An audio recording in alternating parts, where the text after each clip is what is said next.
कि भ्रष्टाचार बर्दाश्त नहीं होगा।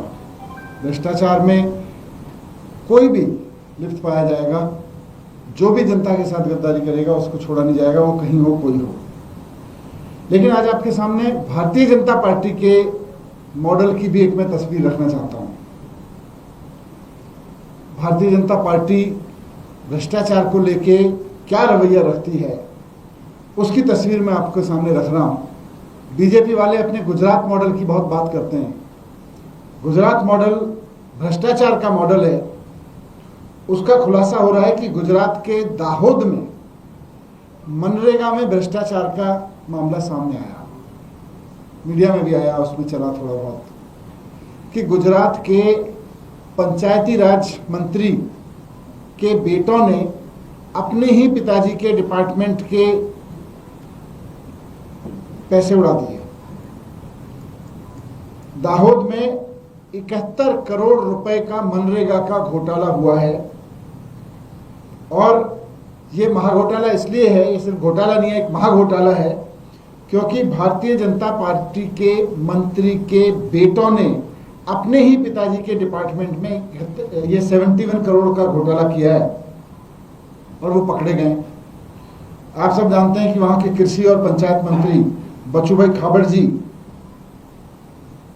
के विभाग में ये घोटाला हुआ है 71 करोड़ का, और उनके बेटे बलदेव और किरण और उनका भतीजा वहां पे 71 करोड़ की चोरी करने के आरोप में पकड़े गए। क्या चोरी की है उन्होंने?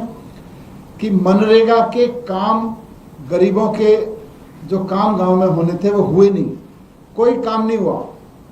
मनरेगा बनाया गया था इसलिए कि गांव में, गांव के एकदम पॉवर्टी लाइन पे खड़े हुए गरीब लोगों को, जिनके पास कोई काम नहीं है, उनको रोजगार दिया जा सके और उनसे गांव में कुछ काम करवाए जा सके। लेकिन पंचायती राज मंत्री के बेटों ने कंपनियां बना के वो काम अपने हिस्से ले लिया और काम किया भी नहीं। तो गांव में कोई काम नहीं हुआ, गांव के गरीब लोगों को रोजगार नहीं मिला। गांव में काम करने और गांव के गरीब लोगों को रोजगार देने के नाम पर बिना काम किए, बिना किसी को मजदूरी दिए 71 करोड़ रुपए मंत्री जी के बेटे, दोनों बेटे अपनी कंपनियों में ले गए। यह एक घोटाला है। लेकिन इसमें महाघोटाला यह है कि भारतीय जनता पार्टी की सरकार इसमें मंत्री जी के खिलाफ कोई एक्शन ही नहीं ले रही है। मंत्री जी के बेटे अपने ही पिताजी के डिपार्टमेंट में 71 करोड़ रुपए का घोटाला कर गए, और ये तो केवल 2 तहसीलों का मसला है। ये तो केवल 2 तहसीलों का मसला है जहां ये 71 करोड़ रुपए का ऐसा मामला सामने आ गया जहां काम नहीं हुए भी। इसमें पूरे गुजरात में अगर सारे तालुकाओं में इसकी जांच करा ली जाए तो ये कितने हजार करोड़ का घोटाला मिलेगा, इसका अंदाजा लगाना मुश्किल है। लेकिन भारतीय जनता पार्टी क्या कर रही है? भारतीय जनता पार्टी ने कोई सीबीआई को केस नहीं दिया, वहां की सरकार ने कोई ईडी को केस नहीं दिया।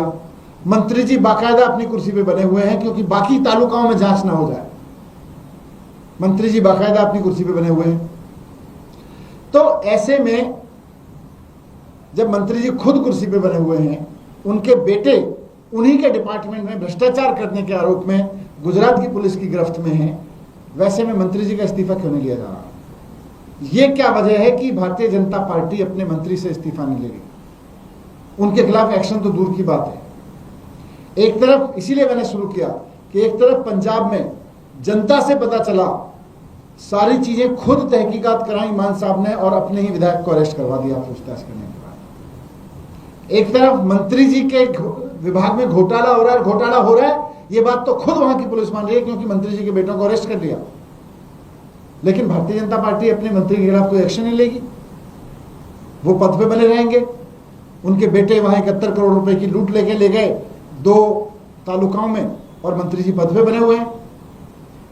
तो एक तो सवाल ये भारतीय जनता पार्टी से कि जब बेटों की कंपनियों ने 71 करोड़ रुपए चोरी कर लिए और पुलिस खुद मानती है कि ये करप्शन हुआ, तो मंत्री जी कुर्सी पे क्यों बने हुए हैं? ये भारतीय जनता पार्टी की क्या मजबूरी है? बाकी सारे तालुकाओं में जांच क्यों नहीं कराई जा रही? ये मामला सीबीआई और ईडी को अब तक क्यों नहीं सौंपा गया? और सबसे बड़ी चीज, गुजरात के बारे में कहा जाता है कि वहां की सरकार अमित शाह जी और मोदी जी बिना पूछे कुछ नहीं करती। तो क्या ये जो भ्रष्टाचार हुआ कि मंत्री जी के बेटों की कंपनियों को 71 करोड़ रुपए के ठेके 2 तालुकाओं में दे दिए गए और गरीब लोगों की वेजेस और गरीब लोगों का, गांव के लोगों का काम मारा गया, ये मोदी जी और अमित शाह से पूछ के हुआ था। इस पर मोदी जी को भी जवाब देना चाहिए, अमित शाह जी को भी देना चाहिए। लेकिन एक्सपोज तो बुरी तरह से भारतीय जनता पार्टी इसमें हो रही है, क्योंकि मंत्री जी को पद पे बनाए हुए है और मामला ना ईडी को दे रही है ना सीबीआई को दे रही है, केवल गुजरात पुलिस थोड़े दिन की लीपापोती करके उनके बेटों को निश्चित रूप से हम सबको पता है छोड़ ही देगी।